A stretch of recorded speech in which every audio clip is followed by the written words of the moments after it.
अस्सलाम वालेकुम नाज़रीन, प्रोग्राम आपकी आवाज़ यकूब साहब इस वक्त लाइन पे हैं। यकूब साहब, क्या हाल है आपका? शुक्र अल्हम्दुलिल्लाह। क्या कहेंगे मौजूदा हालात पे? बगैर गाली के आज प्रोग्राम करना, हमने रिकॉर्ड कायम कर देना।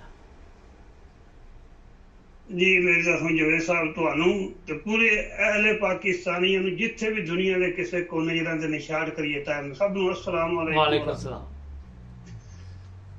अर्ज़ है जवेद साहब, सारे पाकिस्तानी भी सुनते ने पे मेरे वतन दे बंदे भी, मेरे पिंड दे जिन्हें बंदे ने मेरी जिंदगी गुजारी है रोड के उत्ते वो भी, मेरे पीरो मुर्शिद तमाम पाकिस्तानी उलमाए करामी, ज्यादातर अक्सरियत पंजाबियों दी। सब तो पहले तो मैनू बड़ा अफसोस होया, आज शामी मैं खबर सुनिया ने भी सारे पाकिस्तान चों सारिया पार्टियां जीरो ने, एक इमरान खान हीरो है लेकिन कराची चों दी अक्सरियत है। मैनू पता है कराची च किसी की कोई अक्सरियत नहीं बगैर इमरान खान तो। अगर कोई दो सीटा है ना तो टोटल ना कोई पीपल पार्टी की ना कोई MQM की उन्होंने टेस्ट करती है। दहशतगर्दी की वजह नाल जो कि उन्हें की है, जो कि कौम जी लोग नौकरी कर गए ना, लोग बदमाश तो कौन ही ना। अगर कोई दो तीन सीटा है ना तो वो सिर्फ जमात इस्लामी दी हकीकी सीटा ने, वरना ना कोई MQM की सीट है ना कोई पीपल पार्टी की सीट है, ना किसी और की है।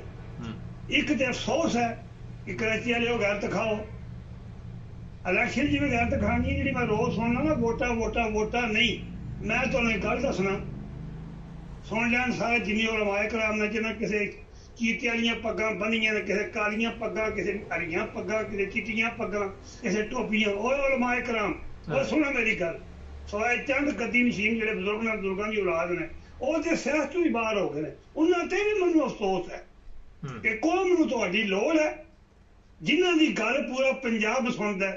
त्रै चार गद्दी नशीन जिहड़े तगड़े ने, जिहड़े वलियां दी औलाद ने, वो अंदर वड़ गए ने, तुहानूं सब सुन गया।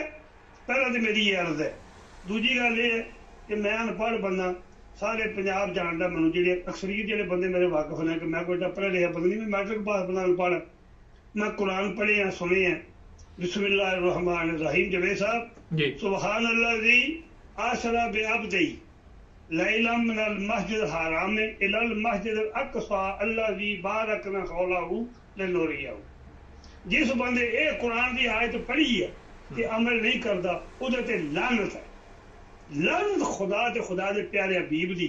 उन्हें भावें कुरान पढ़े है, कोई है जिन्होंने मुनाफिक आसमान वाले हाफिज सईद, ये हाफिज मुनाफिक सईद की, और ये इंसान का बच्चा ही नहीं। चेक करो, ये इंसान का बच्चा ही नहीं।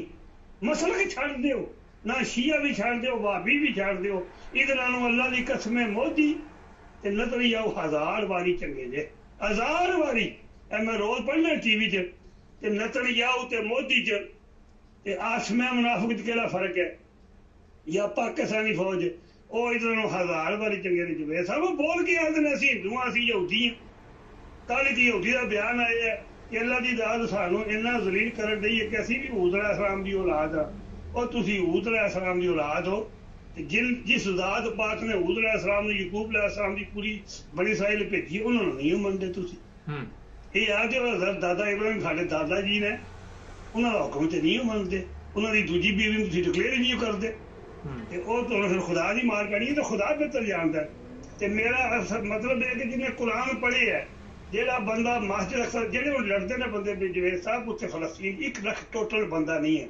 और लानत है मेरी पाकिस्तानी कौम ते 5 करोड़ ते, लानत है, लानत है। 1 लाख बंदा पूरी दुनिया दे जवेद साहब, पूरी दुनिया दे कुफर नाल, पूरी दुनिया दे कुफर नाल, पूरी दुनिया दी टेक्नोलॉजी नाल। जी हुक्म करो। मैं लोग कहते विच ना बोलिया करो, मगर यकूब साहब से अद्धा घंटा बोलते रहणगे, विच सवाल भी करना होंदा। पाकिस्तानी कौम की करे, हो ते आप गुलाम ने, हो ते आप अजाब च पेदे ने, ते किसी की मदद करनगे? जे तुहाडे घर अपने लिए खाण लिए कुछ ना होए तो दूजे दी तुसीं किंज मदद करोगे कि उन्होंने खाना पहुंचाओगे? जवेद साहब अपने घर की तो फासली पे करते बगैरत हो गए, मैं तां ते लंच पई ना पिया। मैं ये नहीं पिया लगा किस वेले फलस्तीन कुरन और पाकिस्तान के दार करा लो। पहला तुसीं अपना एक तगड़े का मुनाफिक बंदा है, उन्हें नाल 4 बंदे होर ला के गैर मुस्लिम, तुहाडी पूरी आर्मी का कब्जा, आर्मी तुहाडी है, तुहाडा मुल्क है। पर गैर मुस्लिम दा की दल है कि मैनूं ये दसो, उत्थे 24 करोड़ ते आवाम बैठी दी है 70 साल तो, हर चीज च असीं गैर मुस्लिम लै आने, फलाना लै आने, मगर अपने अदालत दे विच ते सारे जज जिहड़े ने ओही फैज ही साहब चीफ जस्टिस हैगा वा, ਉੱਥੋਂ ਹੀ ਅਦਲ ਨਹੀਂ ਮਿਲ ਰਿਹਾ ਤੇ ਉੱਥੇ ਦੂਜਿਆਂ ਦਾ ਕਸੂਰ ਕੀ ਹੈ? ਅਸੀਂ ਮਜ਼ਹਬ ਨੂੰ ਫੜਾ ਲੈਣੇ ਵਿੱਚ ਕਰਨਾ ਪਿਆ ਵੇ। ਕੌਮ ਦਾ ਗੁਨਾਹ, ਸਾਰੀ ਆਵਾਮ ਦਾ ਗੁਨਾਹ, ਜਿਤਨੀ ਆਵਾਮ ਦਾ ਗੁਨਾਹ ਹੈ। ਅਗਰ ਉਹ 50 ਰੁਪਏ ਦੀ ਚੀਜ਼ ਹੋਵੇ ਨਾ 400 ਦੀ ਕਰਦੇ ਨੇ, ਖਰੀਦਦੇ ਨੇ, ਬਾਈਕਾਟ ਨਹੀਂ ਕਰਦੇ, ਬਾਹਰ ਨਹੀਂ ਨਿਕਲਦੇ ਗੈਰ ਤਰੀ। ਮੈਂ ਅਰਜ਼ ਕਰਨਾ, ਤੁਸੀਂ ਮੇਰੀ ਗੱਲ ਟੋਕੀ ਹੈ, ਮੈਂ ਇਹ ਅਰਜ਼ ਕਰਨਾ ਪਿਆ ਵੀ 1 ਲੱਖ ਬੰਦਾ ਫਲਸਤੀਨ 'ਚ, ਤੇ ਕੀ ਜਾਣਦੇ ਹੋ ਜੇ ਦੁਨੀਆ ਪੂਰੀ ਨਸ ਕੇ ਦੂਜੇ ਮੁਲਕਾਂ 'ਚ ਗਈ ਹੈ। ਮੈਂ ਕੱਲ ਸਿੱਖਾਂ ਦੀ ਫਿਲਮ ਤੱਕੀ ਹੈ, ਜਿਹੜੇ ਉਹ ਪਨਾਮਾ 'ਚੋਂ ਵੜਦੇ ਨੇ ਅਮਰੀਕਾ 'ਚ, ਐਡੇ ਔਖੇ ਹੋ ਕੇ 8-8 ਦਿਨ ਤੁਰਦੇ ਨੇ। ਇੱਥੇ ਮੈਂ ਕਿਸੇ ਕੋਲ ਪੁੱਛਿਆ, ਯਾਰ ਗੱਲ ਇਹ ਪੰਜਾਬ ਦੀ ਜ਼ਮੀਨ ਖਤਮ ਹੋ ਗਈ? ਉਹਨਾਂ ਕਿਹਾ ਨਹੀਂ। ਤੇ ਮੈਂ ਕਿਹਾ ਕਿੰਨੇ ਪੈਸੇ ਦੇ ਕੇ ਅਮਰੀਕਾ ਜਾਣਾ? ਫਰੀ? ਉਹਨੇ ਕਿਹਾ ਫਰੀ ਨਹੀਂ, 25 ਲੱਖ ਰੁਪਇਆ ਇੰਡੀਆ ਦਾ, 25 ਲੱਖ ਇੰਡੀਆ ਦਾ, ਸਾਡਾ 1 ਕਰੋੜ ਤੇ 25 ਲੱਖ ਬਣਦਾ ਜੇ ਜਿਹੜੇ ਸਾਹਿਬ। ਉਹ 80 ਰੇਟ ਹੈ ਉਹਨਾਂ ਦਾ, ਸਾਡਾ 1.25 ਕਰੋੜ ਰੁਪਇਆ ਬਣਦਾ। ਕਿਉਂ ਜਾਣ ਰਹੇ ਨੇ ਬੰਦੇ ਬਾਹਰ, ਤੇ ਸਾਡੇ ਪਾਕਿਸਤਾਨੀ ਬੰਦੇ ਨਹੀਂ ਬਾਹਰ ਜਾ ਸਕਦੇ? ਜਾਂ ਇਹ ਜਾਂਦੇ ਨੇ ਪਏ ਤੇ ਫਲਸਤੀਨ ਵਾਲੇ ਨਹੀਂ ਜਾ ਸਕਦੇ? ਫਲਸਤੀਨੀਆਂ ਨੂੰ ਕੀ ਲੋੜ ਹੈ ਕੁਰਬਾਨੀ ਦੇਣ ਦੀ, ਸ਼ਹੀਦ ਹੋਣ ਦੀ? ਉਹ ਵੀ ਆਪਣੀਆਂ ਜ਼ਮੀਨਾਂ ਵਿੱਚ ਸਮਝਾ ਕੇ ਜਿੱਥੇ ਮਰਜ਼ੀ ਸੈੱਟ ਹੋ ਜਾਣ, ਪੂਰੀ ਦੁਨੀਆ ਪਈ ਹੈ। ਉਹ ਜ਼ਮੀਨ ਵਾਸਤੇ ਨਹੀਂ ਪਏ ਲੜਦੇ। ਉਹਨਾਂ ਪੜ੍ਹਿਆ ਸੁਬਹਾਨ ਅੱਲਾਹ ਦੀ ਆਸਰਾ ਬਿਆਬਦੀ ਲਾ ਇਲਾਹਾ ਮਿਨਲ ਮਸਜਿਦ ਅਲ ਹਰਾਮ ਇਲਲ ਮਸਜਿਦ ਅਲ ਅਕਸਾ। ਅੱਲਾਹ ਉਹਨਾਂ ਦਾ ਈਮਾਨ ਹੈ ਕਿ ਮਰਾਂਗੇ ਤੇ ਜੰਤੀਆਂ, ਵਰਨਾ ਮਸਜਿਦ ਅਕਸਾ ਦੀ ਹਿਫਾਜ਼ਤ ਕਰਨੀ। ਉਹ ਮਸਜਿਦ ਅਕਸਾ ਵਾਸਤੇ ਲੱਗੇ ਨੇ। ਉਹ ਜੇ ਨਸਲਾਂ ਹੁੰਦੇ ਉਹ ਨਸ ਜਾਣ, ਅਗਰ ਬਗੈਰਤ ਹੋਣ ਤੇ ਇੱਥੇ ਬਗੈਰਤ ਹੋ ਗਈ ਹੈ ਸਾਡੀ ਕੌਮ। ਉਹ 1 ਲੱਖ ਟੋਟਲੀ ਮੁਜਾਹਿਦ ਹੈ ਜਵੇਦ ਸਾਹਿਬ। ਤੇ ਪੂਰੀ ਦੁਨੀਆ ਦਾ ਕੁਫਰ ਇੱਕ ਪਾਸੇ, ਟੈਕਨੋਲੋਜੀ ਇੱਕ ਪਾਸੇ, ਪੈਸਾ ਇੱਕ ਪਾਸੇ, ਅਸਲਾ ਇੱਕ ਪਾਸੇ, ਤਾਜ਼ਾ ਦਮ ਦਸਤਰ ਇੱਕ ਪਾਸੇ, ਤਾਜ਼ੇ ਬੰਬ ਇੱਕ ਪਾਸੇ ਤਨਹਾ। ਉਹਨਾਂ ਚੋਂ 20,000 ਸ਼ਹੀਦ ਹੋ ਗਏ ਨੇ। ਔਰ ਜਿਹੜਾ 80,000 ਹੈ ਇਹਨਾਂ ਕੋਲ 3 ਸਾਲ ਨਹੀਂ ਮੁੱਕਣਾ, ਇਹਨਾਂ ਨੂੰ ਲੈ ਕੇ ਮਰੇਗਾ। ਸਾਡੇ ਲੰਮੀਆਂ ਕਮੀਜ਼ਾਂ, ਟੌਰਾਂ, ਬੜਕਾ, ਇਹਨਾਂ ਨਵਾਂ ਕੰਮ ਸ਼ੁਰੂ ਕੀਤੇ ਅਜੇ। ਇਹ ਜਿਹੜਾ ਨਵਾਂ ਹੁਣ ਜਿਹੜਾ ਬਦਮਾਸ਼ ਪਿੱਲਾ, ਉਹਨੇ ਰੈਫਰਾਂ ਪਕੜੀਆਂ ਨੇ 5-6 ਬੰਦੇ ਬਾਹਰ। ਮੀਡੀਆ ਦੇ ਕੋਲ ਹੋਰ ਕੋਈ ਕੰਮ ਨਹੀਂ, ਰੁਪਈਆ ਉਹਨਾਂ ਕੋਲ 50,000 ਲੱਖ ਲੱਗ। ਇਹ ਬਦਮਾਸ਼ੀ ਪ੍ਰਮੋਟ ਪੇ ਕਰਦੇ ਜੇ ਹੈ ਦੁਨੀਆ ਸ਼ਰਾਫਤ। ਅਮਰੀਕਾ ਭਾਵੇਂ ਤੁਸੀਂ ਆਦੇ ਉਦਾਹਰਨ ਮੈਂ ਜੋ ਕੋਈ ਮਰਜ਼ੀ ਹੈ, ਇਸਰਾਈਲ ਤੱਕ ਲਓ, ਇੰਡੀਆ ਤੱਕ ਲਓ, ਕਦੇ ਇੰਡੀਆ ਤੱਕ ਕੋਈ ਬਦਮਾਸ਼ ਪ੍ਰਮੋਟ ਹੋਇਆ ਹੋਵੇ ਹੈ? ਕਿਸੇ ਦਾ ਟੀਵੀ ਦੇ ਪ੍ਰੋਗਰਾਮ ਆਇਆ ਹੋਵੇ? ਇਹਨਾਂ ਰੈਫਰਾਂ ਪਕੜੀਆਂ ਨੇ, ਟੂ ਖੁੱਲੇ ਛੱਡੇ, ਲੰਮੇ ਕੁੜਤੇ ਪਾਏ। ਇਹ ਬਦਮਾਸ਼ੀ ਨੂੰ ਕੋਲ ਦੱਸਦੇ ਫਿਰਦੇ ਨੇ? ਜੇ ਗੈਰੋ ਦੀ ਜਵਾਨ ਬਣਦੇ ਹੋ, ਮਰਦ ਬਣਦੇ ਹੋ, ਮਹੱਲੇ 'ਚ ਮਾਰੇ ਹੋ, ਡਰਾਉਂਦੇ ਹੋ। ਤੁਹਾਡੇ ਕੋਲ ਇੱਕ ਆਸਮਾਨ ਦੇ 5 ਜਦਲ ਲੱਗੇ ਨੇ। ਅੱਛਾ ਗੱਲ ਸੁਣੋ, ਉਹ ਨਹੀਂ ਕਾਬੂ ਪੇ ਹੁੰਦੇ। ਅੱਛਾ ਗੱਲ ਸੁਣੋ, ਥੋੜਾ ਜਿਹਾ ਕੂਲ ਡਾਊਨ ਹੋਵੋ, ਬਲੱਡ ਪ੍ਰੈਸ਼ਰ ਨਾ ਹਾਈ ਕਰੋ। ਇਹ ਦੱਸੋ ਕਿ ਇੰਤਖਾਬਾਤ ਦੀ ਤਿਆਰੀ ਹੋ ਰਹੀ ਹੈ, ਉਹ ਦੂਜੇ ਪਾਸੇ ਵਕੀਲ ਮੈਦਾਨ 'ਚ ਆ ਗਏ ਨੇ। ਤੁਸੀਂ ਦੇਖ ਰਹੇ ਜੇ ਕਿ ਵਕੀਲ ਕੋਈ ਆਪਣਾ ਕੰਮ ਸ਼ਮ ਦਿਖਾ ਦੇਣਗੇ, ਜਾਂ ਇਹ ਵੀ ਇੱਕ ਚੱਕਰ ਹੀ ਦਿੱਤਾ ਜਾ ਰਿਹਾ? ਨਾ ਦੇ ਵਕੀਲ ਚੱਕਰ ਦੇ ਰਹੇ ਨੇ, ਤੇ ਨਾ ਜਿਹੜੇ ਬੰਦੇ ਟੋਟਲੀ ਅਗਰ ਬੰਦੇ ਗੈਰਤਮੰਦ ਨੇ ਉਹਨਾਂ ਵਿੱਚ ਹੈ ਨਾ, ਤੇ ਟੋਟਲੀ ਸਿਰਫ ਤਰੀਕੇ ਇਨਸਾਫ ਵਿੱਚ ਬੰਦੇ ਗੈਰਤਮੰਦ ਨੇ, ਬੜੀ ਕੁਰਬਾਨੀ ਪੀ ਜਾਂਦੇ ਨੇ। ਔਰਤਾਂ ਵੀ, ਮਰਦ ਵੀ। ਇੰਤਹਾ ਹੈ, ਸਬਰ ਦੀ ਵੀ ਇੰਤਹਾ ਹੈ, ਬਰਦਾਸ਼ਤ ਦੀ ਵੀ ਇੰਤਹਾ ਹੈ। ਉਹਨਾਂ ਦਾ ਨੁਕਸਾਨ ਵੀ ਇੰਨਾ ਕੀ ਹੋ ਗਿਆ, ਦਰਿੰਦੇ ਚਮੜੇ ਨੇ, ਉਹ ਸੂਰ ਚਮੜੇ ਨੇ ਮੁਲਕ ਨੂੰ। ਸੂਰ ਬੈਠੇ ਨੇ, ਭਾਵੇਂ ਪੁਲਿਸ ਦੇ ਹਾਈ ਲੈਵਲ ਤੇ ਨੇ। ਤੁਸੀਂ ਆਏ ਜੀ ਇਸਲਾਮਾਬਾਦ ਤੇ ਆਏ ਜੀ ਪੰਜਾਬ ਦੀ ਸ਼ਕਲ ਤੱਕ ਲਓ, ਜਿਹੜੀਆਂ ਚਾਰੇ ਨਿਗਰਾਨ ਹੁਕੂਮਤਾਂ ਨੇ, ਵਫਾਕੀ ਹੁਕੂਮਤ, ਇਹਨਾਂ ਦੀ ਸ਼ਕਲਾਂ ਤੱਕ। ਹੁਣ ਮੌਸਮ ਨਕਲੀ ਤੱਕ ਲਈਏ ਤੇ 70 ਫਰਿਸ਼ਤੇ ਲੰਘ ਨਹੀਂ ਬੰਦੇ ਨੇ ਭੇਜਦੇ। ਉਹਦਾ ਮੂੰਹ ਤੱਕੋ, ਆਸ਼ਮੇ ਮੁਨਾਫਿਕ ਦਾ ਮੂੰਹ ਤੱਕੋ। ਉਹਦੀ ਬੜੀ ਟੋਰ ਜੇ, ਉਹ ਗੱਲ ਸੁਣੋ, ਉਹਦੀ ਬੜੀ ਟੋਰ ਜੇ। ਕਬਰਸਤਾਨ ਗਿਆ, ਉੱਥੇ ਪਹਿਲੇ ਲਾਲ ਟੈਪਿਸ਼ ਪਾਇਆ ਗਿਆ, ਰੈੱਡ ਕਾਰਪੇਟ। ਉਹ ਫਿਕਰ ਨਾ ਕਰੇ, ਜਦੋਂ ਕਬਰ ਵੀ ਇਹਦਾ ਲਾਲ ਸਾਪੀ ਆਵਾਂਗੇ ਇਨਸ਼ਾਅੱਲਾ, ਮੇਰਾ ਈਮਾਨ ਹੈ।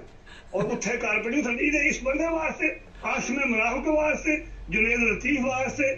ਉਹ ਜਿਹੜਾ ਇੱਕ ਹੋਰ ਹੈ ਰਾਣਾ, ਜਿਹਦਾ ਮੂੰਹ ਤੱਕੀਏ, ਉਸ ਤੋਂ ਫਰਾਰ 24 ਘੰਟੇ ਦੋਹਾਂ ਰਾਣਿਆਂ ਤੇ 70 ਫੀਸਦ ਲੰਚ ਭੇਜਦੇ ਨੇ। ਆਸ਼ਮੇ ਮੁਨਾਫਿਕ, 2 ਬੰਦੇ ਦਾ ਮੂੰਹ ਹੀ ਰੱਬ ਡਿੰਗਾ ਬਣਾਇਆ, ਜਿਹੜਾ ਇਹਨਾਂ ਨੂੰ ਤਾਂ ਕਿ ਇਬਰਤ ਨਹੀਂ ਪਕੜਦਾ। ਇੱਕ ਆਸ਼ਮੇ ਮੁਨਾਫਿਕ ਦਾ ਤੇ ਇੱਕ ਅਜਲਾ ਸ਼ਬਾਜ਼ ਦਾ। ਇਹਨਾਂ ਦੋਵਾਂ ਦਾ ਮੂੰਹ ਤੱਕ ਲੋ, ਇੱਕ ਤਾਂ ਖੱਬੇ ਪਾਸੇ ਵੀ ਬੰਦ ਹੁੰਦਾ, ਇੱਕ ਸੱਜੇ ਪਾਸੇ ਬੰਦ ਹੁੰਦਾ। ਲਾਂਤਾ 70 ਫਰਿਸ਼ਤੇ ਲੰਚ 24 ਘੰਟੇ ਭੇਜਦੇ ਨੇ। ਇੱਕ ਤਗੜਾ ਆਸਮਾ ਮੁਨਾਫਿਕ ਹੈ, ਜਿਹਦੀ ਬਾਡੀ ਮਰਦ ਵਾਲੀ ਨਹੀਂ ਹੈ, ਜਿਹਦਾ ਮੂੰਹ ਵੀ ਮਰਦ ਵਾਲੀ ਨਾਲ ਉਹਨੇ ਤੱਕ ਲੋ ਨਾਲ 10-12 ਬੰਦੇ ਲਾ ਕੇ ਪੂਰਾ ਮੁਲਕ ਹਾਈਜੈਕ ਕਰ ਲਏ। ਤੇ ਮੈਂ ਆਖਰੀ ਗੱਲ ਕਰਨਾ, ਤੁਹਾਡੇ ਕੋਲ ਟਾਈਮ ਥੋੜਾ ਕਿ ਟਾਈਮ ਹੋਇਆ ਤੇ ਸਵਾਲ ਵੀ ਕਰ ਲਿਓ ਗੱਲ। ਮੈਂ ਆਖਰੀ ਗੱਲ ਕਰਨਾ, ਜਵੇਦ ਸਾਹਿਬ, ਜਿਹੜਾ ਬੰਦਾ ਇਹ 3 ਕੇਸ ਕੋਈ ਜੱਜ ਫੈਸਲਾ ਸੁਣਦਾ, ਜਾਂ ਇਸ ਤੇ ਕੋਈ ਬੰਦਾ ਕਹਿੰਦਾ 9 ਮਈ ਦਾ ਵਾਕਿਆ, ਔਰ 9 ਮਈ ਦਾ ਵਾਕਿਆ ਤੇਰੀ ਭੈਣ ਸੜਕ ਲੰਮੀ ਪਾਈ ਤਰੀਕੇ ਇਨਸਾਫ ਵਾਲਿਆ। 9 ਮਈ ਦਾ ਵਾਕਿਆ ਬੰਦਾ ਮੂੰਹ ਚੁੱਕ ਲੈਂਦਾ, ਉਹ ਬੰਦਾ ਗੈਰ ਮੁਸਲਮਾਨ ਨਹੀਂ। ਉਹ 9 ਮਈ ਦਾ ਵਾਕਿਆ ਹੋਇਆ ਕਿੱਥੇ ਹੈ? ਕੀ ਹੈ 9 ਮਈ? ਵਾਟ ਇਜ਼ 9 ਮਈ? 9 ਮਈ ਇੱਕ ਆਰਾਮਦਿਆ ਲੋਕਾਂ ਦਾ ਬਣਾਇਆ ਮਨਸੂਬਾ ਹੈ, कोई 9 मई का वाकया नहीं, ना कोई साइफर ते सामने नंगी जुल्म की इंतहा। तुसीं लोकां नूं आखदे हो पर तुहानूं लोग थुक भी लाण ते तुसीं आखो नहीं थुक ते नहीं लाया, एवें माड़ा जिहा कतरा डिग पिया सी। ते दूजा जिहड़ा इह तोशाखाना आखदे ने जुल्म की इंतहा जिन्हें अरबां खादा लानत हो पाई इन्हां जज्जां ते।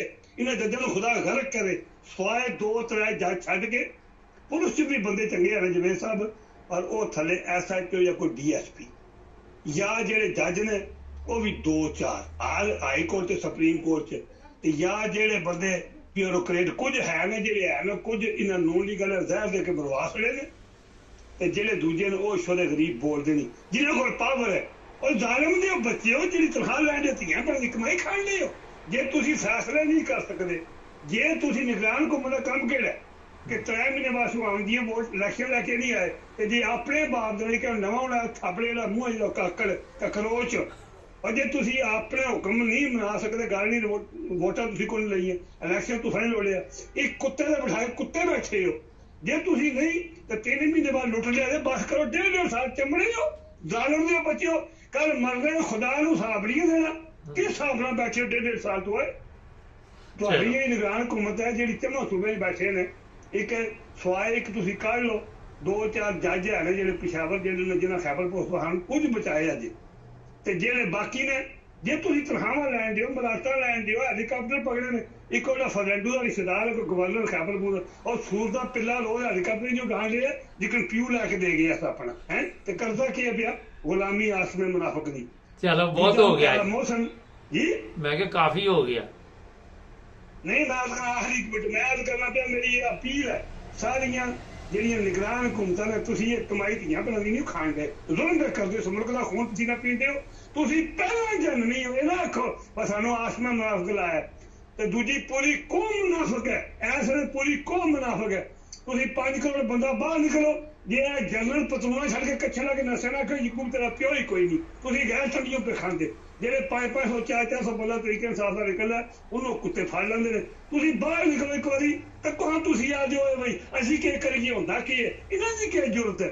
ਫੌਜ ਤੁਹਾਡੀ ਹੈ, ਪੂਰੀ ਫੌਜ ਤੁਹਾਡੇ ਨਾਲ ਹੈ, ਔਰ ਉਹ ਸਿਪਾਹੀ ਤੋਂ ਲਾ ਕੇ ਮੇਜਰ ਸਾਹਿਬ ਤੱਕ ਚਲੋ ਬਸ ਠੀਕ ਹੈ। ਉਹਨਾਂ ਨੂੰ ਪਲਾਟਾਂ ਦਾ ਲਾਲਚ ਪੈ ਕੇ ਪਲਾਟ ਲੱਭਣ ਦੇ ਅਰਬਾਂ ਲੱਭਣ ਦੇ, ਤੁਸੀਂ ਗੱਲ ਦਿਖਾਓ ਫੌਜ ਤੁਹਾਡੇ ਨਾਲ ਹੈ, ਫੌਜ ਤੁਹਾਡੀ ਹੈ, ਮੁਲਕ ਤੁਹਾਡਾ ਹੈ, ਫੌਜ ਤੁਹਾਨੂੰ ਮਾਰਦੀ। चलो ठीक है बहुत हो गया, ਤੁਸੀਂ ਇhtiyਾਜ ਤਾਂ ਕਰੋ ਨਾ। हाँ जी चलो बहुत हो गया, ठीक है जी भाई साहब, बहुत अस्सलाम शुक्रिया। वालेकुम व रहमतुल्लाह।